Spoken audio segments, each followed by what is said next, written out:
I missed the scorching wind of Andalusia. How it pours sunlight onto your face, toying with eyelashes, flattening dry sand against cheeks and milling around hair. I missed the smell of the valley and that ripening softness of muscat fluff glistening in the afternoon breeze. From up here, I can see the house where I grew up. I see white chapels tucked into grape orchards, like pawns scattered on a chessboard. I can see patches of asphalt on El Jardinito Road, hailing from the old town through dappled rocks, then waning behind the horizon with erratic headlights of beat-up trucks cruising along. One of the pit stops along El Jardinito, where truck drivers stop to relieve themselves, marks the starting point to this wavy trail. All covered in blotches of spindly grass stalks and flaxen sand, the trail is barely noticeable at first. Truth is, no one even cares to notice it. Why would truckers taking a blitzly care to check on a mucky trail leading to God knows where? But I do. This is how I got up here, to the top of this hill where I am standing now. I've climbed all the way up here so I can finally end it all these years of vagrancy and fugue, exile and fear. This is where it's all going to come to an end. But for now, I am enjoying the view of the valley unfolding below. I am sipping the air of what could be my final memories. He will show up soon. He always does. Like a shadow, he's been following me right on my footsteps, always there, behind me. And there he is. His limping figure appears behind the sharp bend off El Jardinito. He looks up, and he sees me, then stops for a moment to catch his breath and leans on his cane, as if assessing the remaining trajectory for this final stretch, then resumes his walk. Or should I say, resumes his agonizing trudging. Years of endless chase took a toll on his body. No wonder. How long has he been chasing me? 10, 20, 30 years? He is slow, methodically slow, but for once, I will not run. I will wait. Right here, behind this rock. I will finally come face to face with him. This sharp Swiss knife blade I am holding in my hand will soon lance right through his neck bone. Yes, that's what I am going to do. This ends here, at the dead end of the sandy trail atop the hill overlooking the valley with its white chapels and muscat orchards. Funny, after all these years, I still don't know the real name of my chaser. I always called him what Master Borges called him. He who wanders. He who wanders, listen, I will kill you. Borges, the Boers. I idolized him when I was in college. Many did, but I was different. It was 1961. I was an average leisurely learner at the Universidad Laboral DC Ardoba, floating around from one semester to another with barely passable grades. I had very few friends and almost no interests. One can say that I had an early form of an identity crisis. Besides chugging on asado, my only other passion was literature. Latin American literature. Borges and Neruda were at the forefront. One could only imagine my excitement when I saw a pamphlet hanging on the wall of the literature faculty. Spaces were limited, but who cared?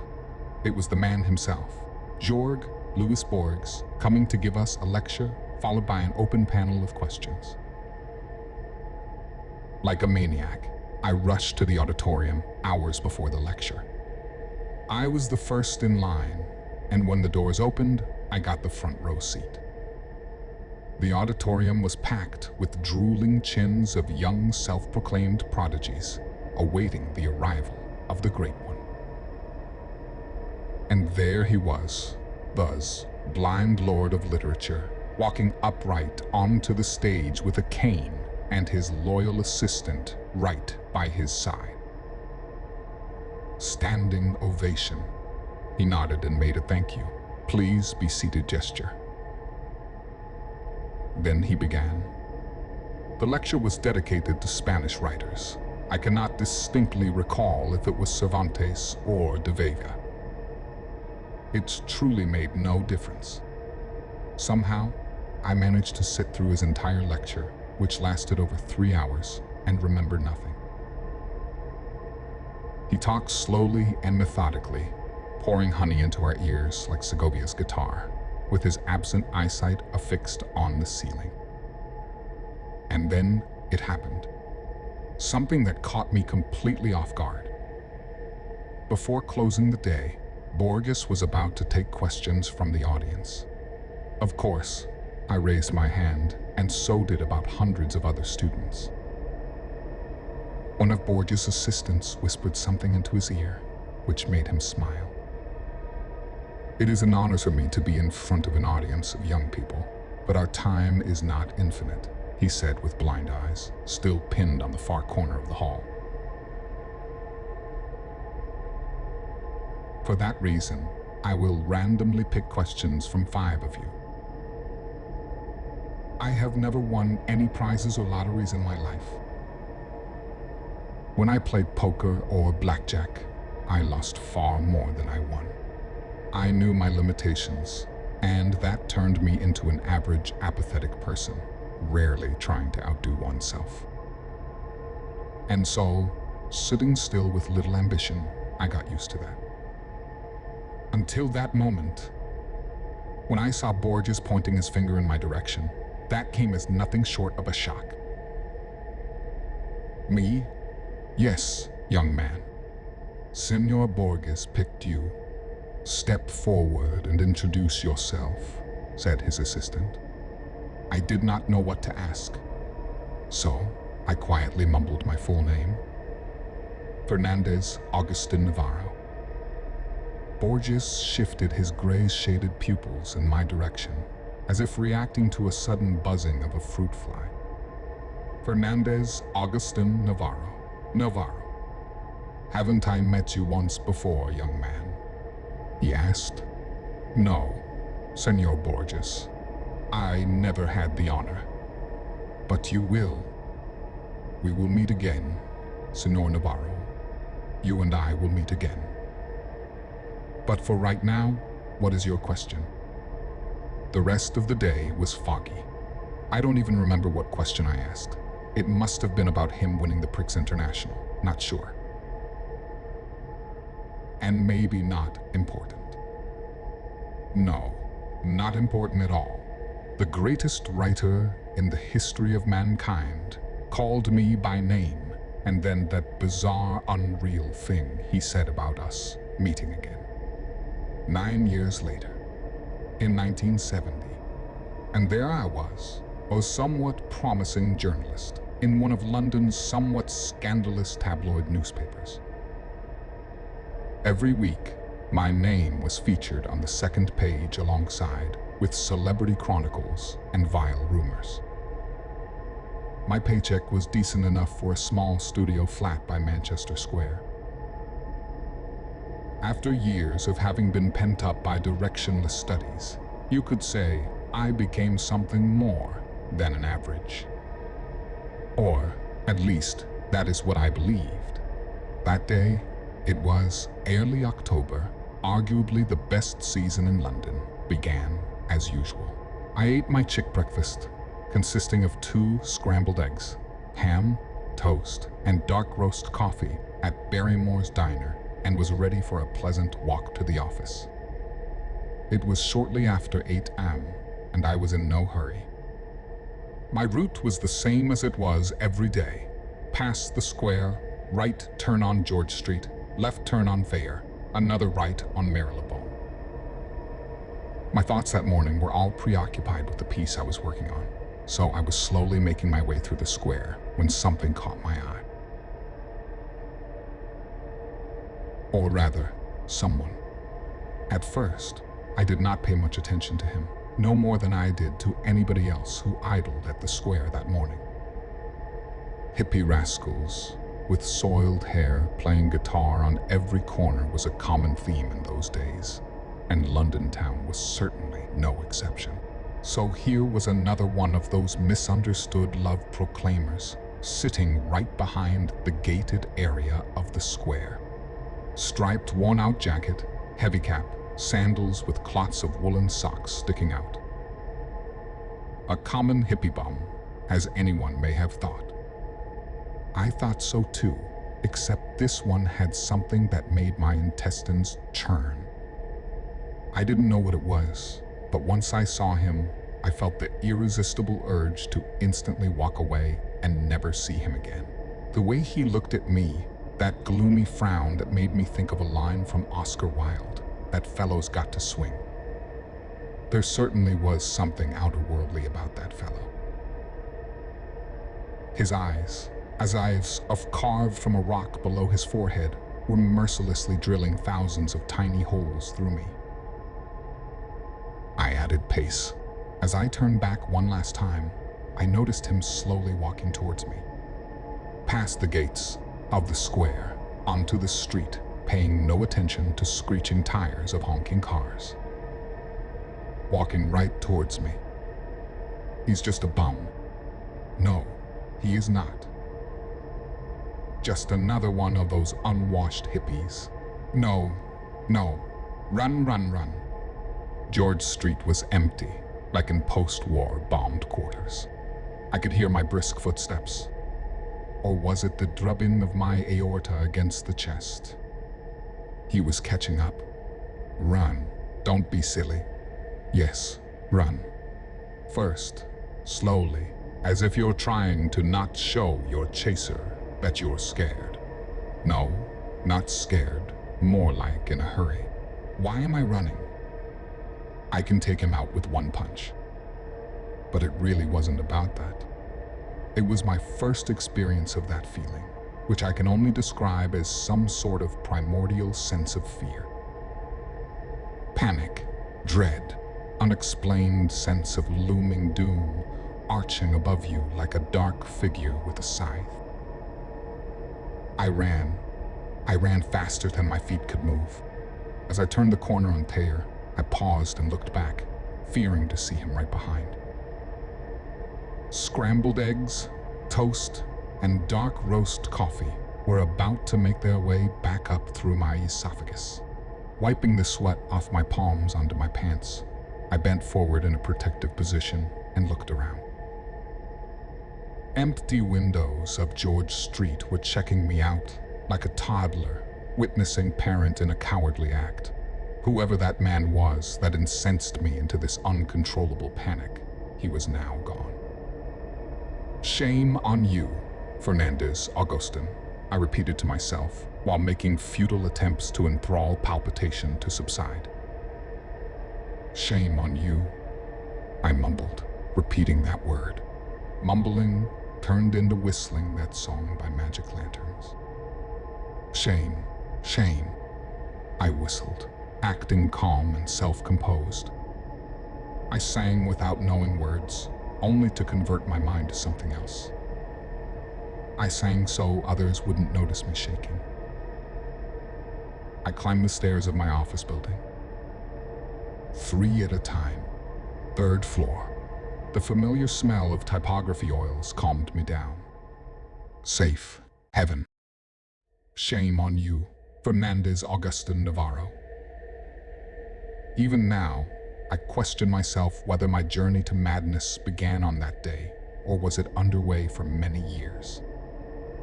Madness that creeps in and recedes in tidal waves. Is that how it usually happens?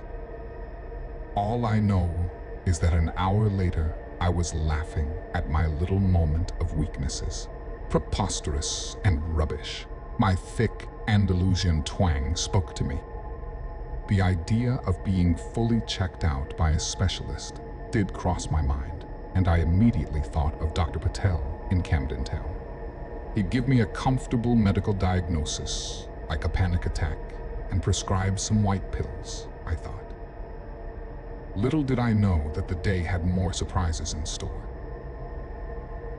The unnerving script development continued in a more eerie fashion when my boss marched to my desk with a pack of printed paper. No.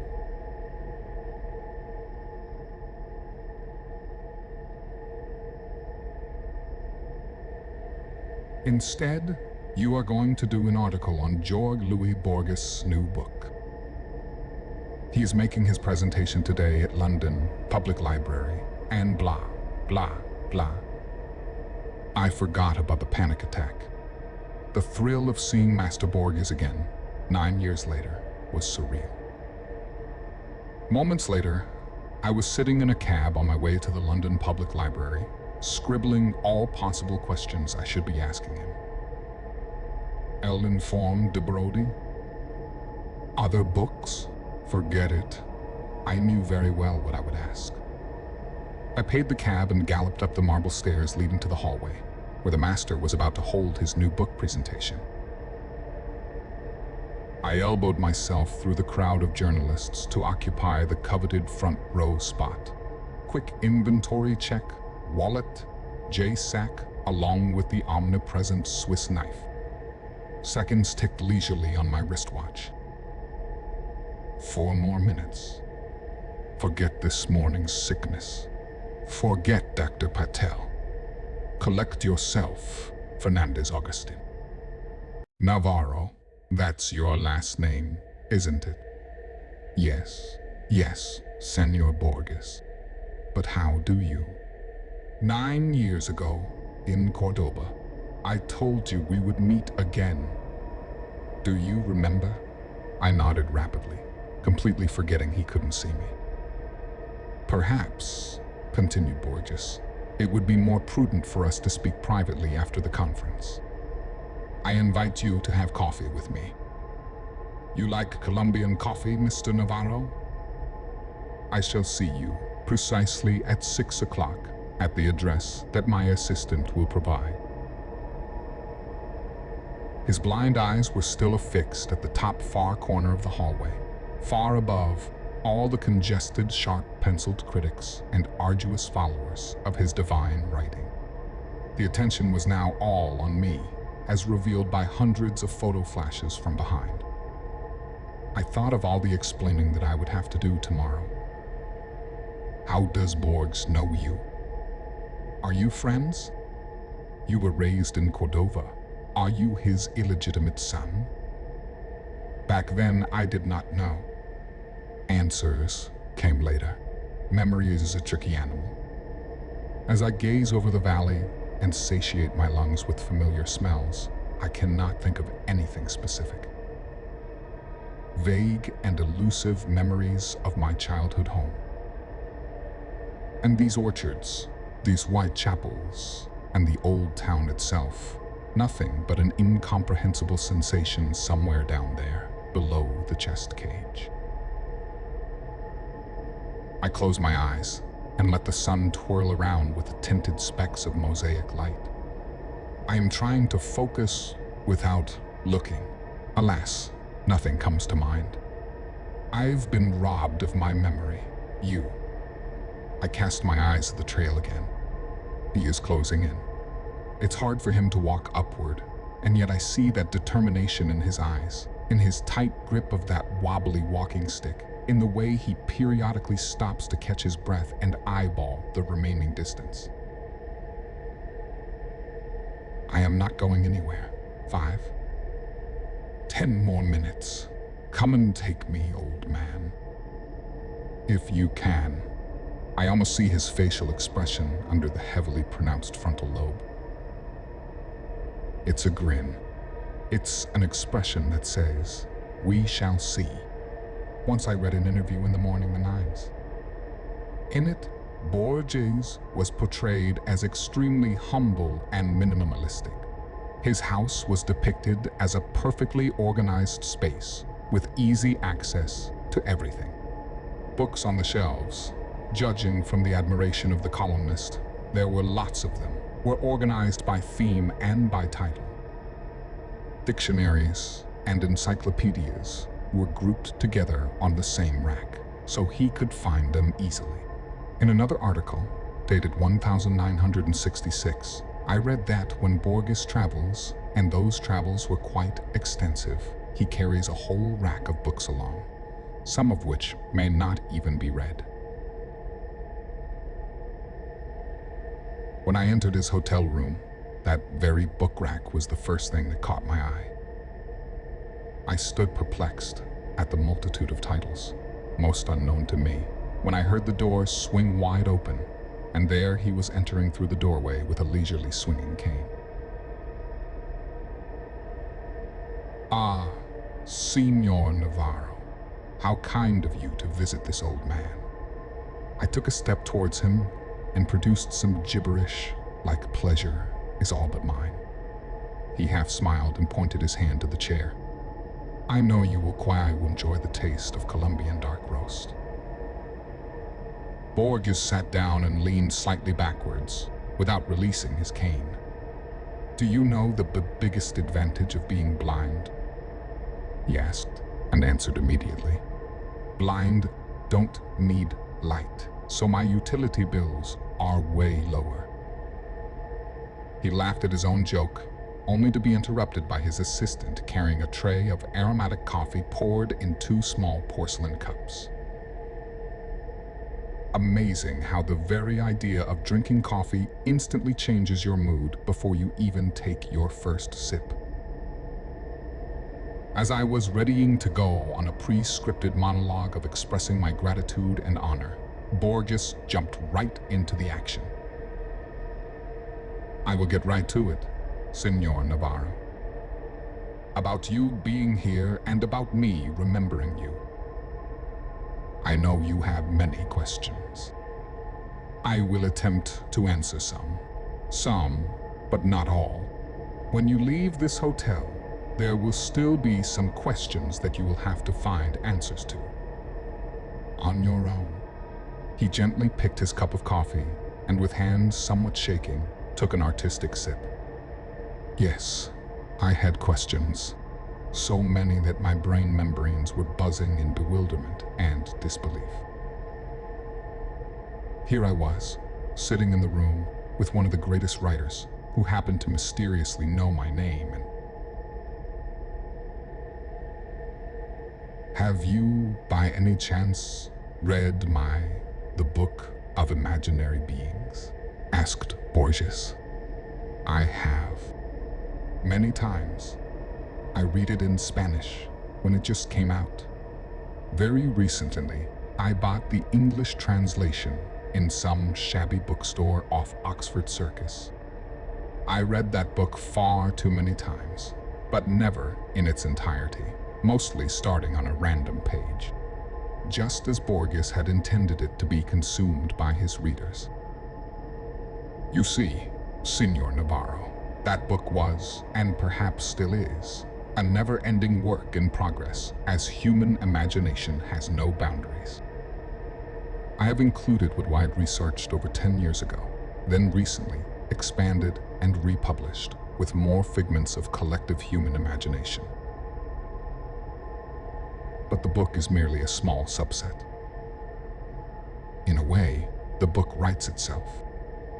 In some form, it's a labyrinth, an endless one, a living one, where every corridor and every room is never the same. What I had always wanted is the book to reflect the labyrinth in our collective subconsciousness, the force that drives our minds to craft.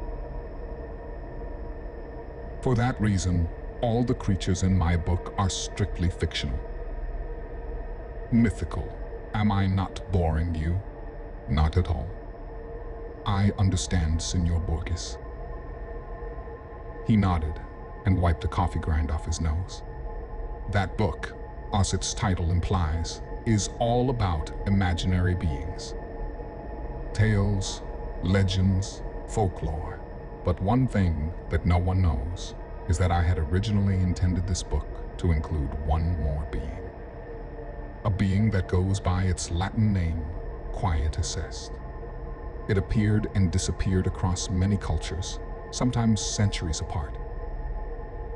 Very little is known about it, but what I found was indeed astonishing.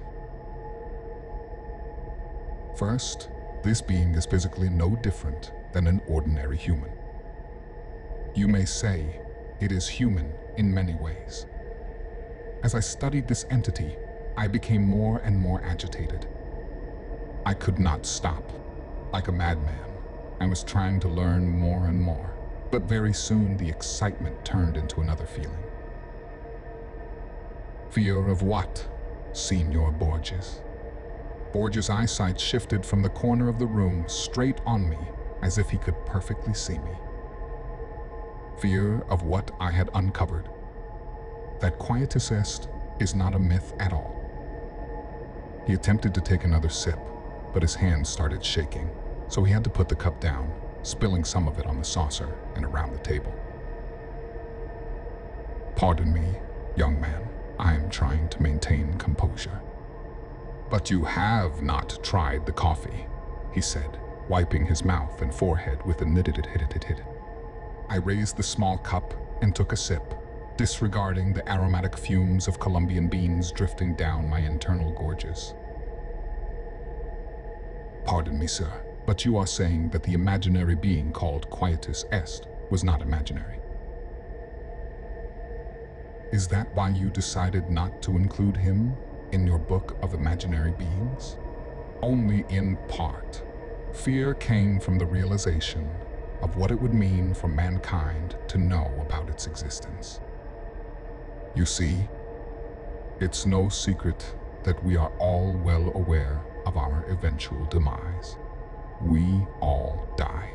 But imagine what would happen if we all stared right into the face of death every single day of our lives and knew the time that was left for us in this world. Death, not as a vague concept portrayed by middle-aged artists, not as a folklore tale of a grim reaper, but as a real living entity that stalks you and walks around showing you a ticking clock, counting down minutes and seconds. Getting closer to you with every second, trying to grab your hand. Running from death is worse than death itself. He took a deep breath and closed his eyes. But I shall talk no more. Allow me to give you my scribbles from years ago. These are unedited in their raw format, so please pardon the poor language. It's right there in the drawer. You will find a folder with a yellow piece of paper. Read it aloud while my ripe old body attempts to catch a breath. I opened the drawer as he instructed and found a yellow piece of cursive handwritings carved in Spanish with some Latin phrases.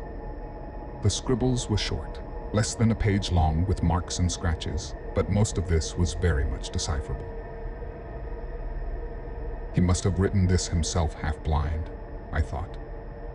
What caused him to do that and not dictate to his assistant? I unfolded the paper and began reading. Quietus Est.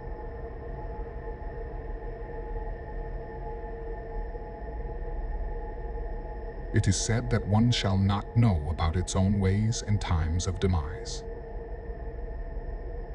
The imminent passing is only felt by those that are either terminally ill, and even so, they don't possess the knowledge of when and where, or by death row inmates awaiting the exact day and time of their execution. Lack of such knowledge coerces us to exist. Sumerians believed in a certain deity. The word deity was scratched and replaced with demon of death, embodied in human flesh and bones, which again was scratched and replaced with entity.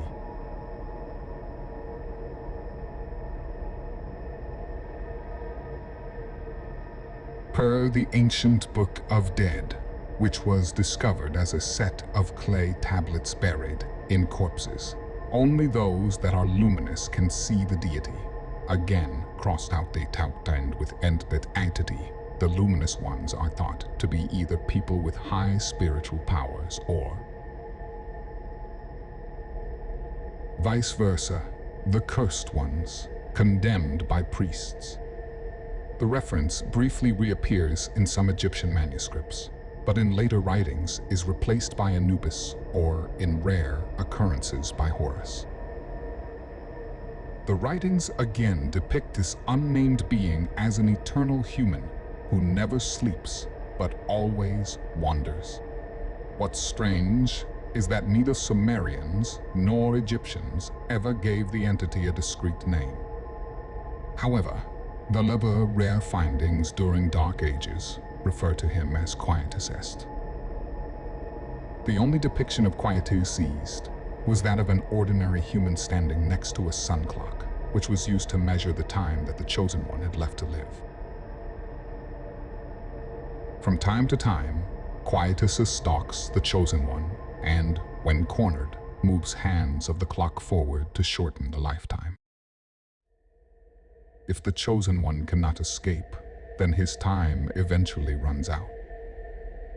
The very last reference was found in "Enough, Mr. Navarro. You understand the idea. Now, on to the main question. Why are you here?" He drew closer, and a dull shadow from a lamp cut right through his elongated forehead. Quietus Est is an eternal wanderer who is always with us, the timekeeper who sits at the edge of the stage with a ticking watch on his wrist. The greatest gift given to mankind is its inability to see him. When I lost sight, I thought blindness was a blessing in disguise. But one does not require eyes to see the wanderer. What eyes cannot see, ears can hear, and skin can feel. I hear him. I feel him. You are here, Mr. Navarro, because you and I are the luminous ones. Borges paused and asked me with a trembling voice, "Mr. Navarro, you saw him too, didn't you?" Cold shivers that have been accumulating in my lower back rushed up my spinal cord in millions of explosions. Nausea formed a massive ball of air in my throat, and for a moment I struggled to breathe. Desperately trying to cease the thumping inside, I pushed words out. I saw him today. How do you get used to the notion of being passerby on this earth? Ordinary humans do not have to get used to that. We have that built-in protection layer, that safety cork in our brain membranes that separates the realization of being mortal from flooding down upon us. It allows us to breathe the air. It lets us exhibit this extraordinary yet sacred carelessness. The mental block that denies the laws of life on a primitive emotional level, even for the keenest scholars. The indecipherable tetragrammaton is shown to us in every step we take, in every cup of Colombian coffee we sip, in every word of wisdom that we collect from books. Every second, we bypass the sinister tick-tock and hear the name of the god being whispered into our ears. And yet we, humans, turn around and whistle, shame, shame, deceiving our own self-cognizance. And that, as Senor Borges called it, is the true blessing. Those who presume to possess the name of the divine being are doomed. Knowledge is madness. Knowledge is inexistence. Knowledge of death is worse than death. We sat in his hotel room until early morning, the two luminous and doomed souls. Our casual exchange of words was amplified by the ticking of the clock. It was dawn when I noticed Borges nodding in his sleep. His left hand was still resting on the cane, and his pupils were shuffling behind shut eyelids. Borges was dreaming. So must have I. As I was exiting the foyer of the hotel, I hid behind the column and looked around the street. It was empty. Bleak light of street lamps drew strange crossbeams on pavements. Early October, leaves were gyring in closed circles like witches around the fire. I was looking around, hoping to not see him. He wasn't us this, but he was. I felt his presence not very far from me.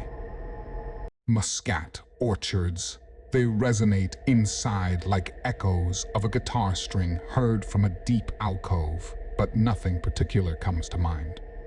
I am trying to shift focus from one object to another, but my nomad memory is lost in endless labyrinths. You took my memories away from me, didn't you? Wait, mortal. Wait 5 more minutes, and you will know the answer I hear in my brain. He is talking to me now.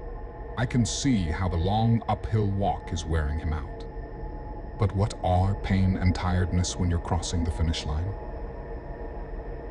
As Borges warned me, do not ever come close to him. Do not look him straight in the eyes. He will always be near. His watch will be ticking. If he attempts to catch on, run, but he will forever follow. In a way, he will be like a shadow of you. And I ran. And he wandered. I evaded. He followed. He came too close to me in my hotel room on the second day after my long night in Borges' quarters. The fool in me still thought that escaping from him would be as easy as moving into a new flat or checking into a hotel. So I did just that. It was some shabby hotel minutes from my work where I decided to spend a few nights just to think things through. That evening, and I'm going to remember every minute of it, was my first face-to-face encounter with him. My room, B6, was on the basement level. As I stumbled through the dark hotel corridor trying to find the key to my room, I felt his presence, but my ignorant foolishness dismissed all mental warnings and turned the keys. As the door hinge squeaked, I took my first step into the hotel room. A street-level window was casting 2 thick yellow streaks of light on the floor carpet. I smelled dust and spiderwebs. He was in my room, sitting on the edge of the bed with a rope in his hand. A thin white blanket was covering his head like a shroud around a statue. I stood in a stupor, like a paralyzed insect. An avalanche of sweat gushed from every pore of my body. With hand twisted behind my back, I was feverishly trying to twist the doorknob. He got up from the bed with a groan. He took a step towards me, hand too sweaty to turn the knob. Open it, open. He grabbed my wrist. Open. The stretched corridor of the hotel basement flashed like random shots of a silent movie. Run. 5, 2. Run. Staircase. Up. Exit. Your time is coming. Fernandez. Augustin Navarro. A whisper crawled into my ears. Coming, coming, hissed the wind. I ran until my legs gave in. I fell down somewhere in the outskirts of the town, passing out in an alley amidst rubbish until sunup. My madness has begun. In the days following my first face-to-face encounter with Quietus Est, I've moved out of my London flat. I had some savings, enough to tramp town to town, continent to continent, doing temp jobs here and there, sometimes sleeping on streets. He was right behind me.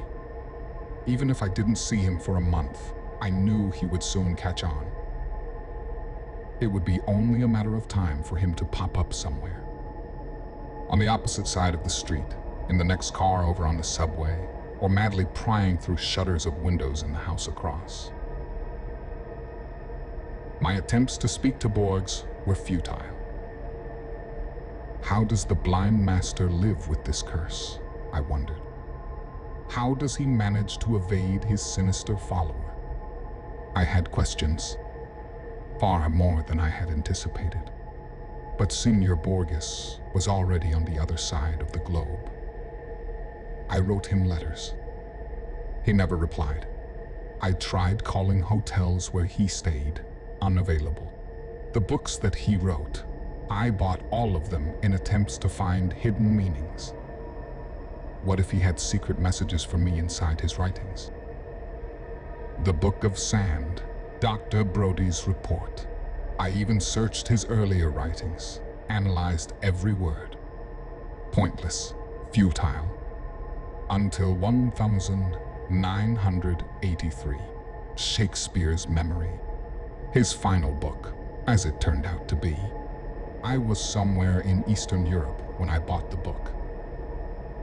Immediately, I began my scrupulous study, letter by letter, page by page, analyzing every space and every punctuation sign. And that's when I found it, the answer. The answer was the story itself, the story that did not require much study or decryption. All I had to do was read it. I knew I had to come face to face with Quiet Assist, like Gangster did, but not before having to go through the life of an exile. That's what Borge had intended me to do. Such was his final and only message to me embodied within his last story. A story written for the public, but intended for my eyes only. The story was that the protagonist receives memories of Shakespeare, memories that overwhelm him, overpowering his own. He forgets modern-day cars and engines, instead remembering faces and names from some distant past, memories he has never known. Memories that belonged to another man. In a way, he will be like a shadow of you, Borge told me that night. Slowly but surely, my shadow was becoming me. That's why I can only vaguely remember you, my childhood home. Him or me, no more running. It ends here. Few more minutes, I say to myself as I look at the watch. There he is. He is out of breath, beaten, tired, and bent by the weight of his own arid body. One last push, old man, and we will meet. I am hiding behind the rock. His footsteps on gravel and sand, I can tell them from any other footsteps in the world. His breathing, wheezing, and crackling. I am counting to 5. He knows where I am, but he is too tired to take that last step. Let me take that step for you. I am staring at his face, wrinkled like leaves of an ancient scroll. Time's up, Quiet Assist, I am telling him. He is not fighting back, and my Swiss blade finds a comfy spot below his Adam's apple. I am going to finish him now. Popping sounds are coming out from his flabby throat. What are you trying to tell me, old man? Let me hear your last words.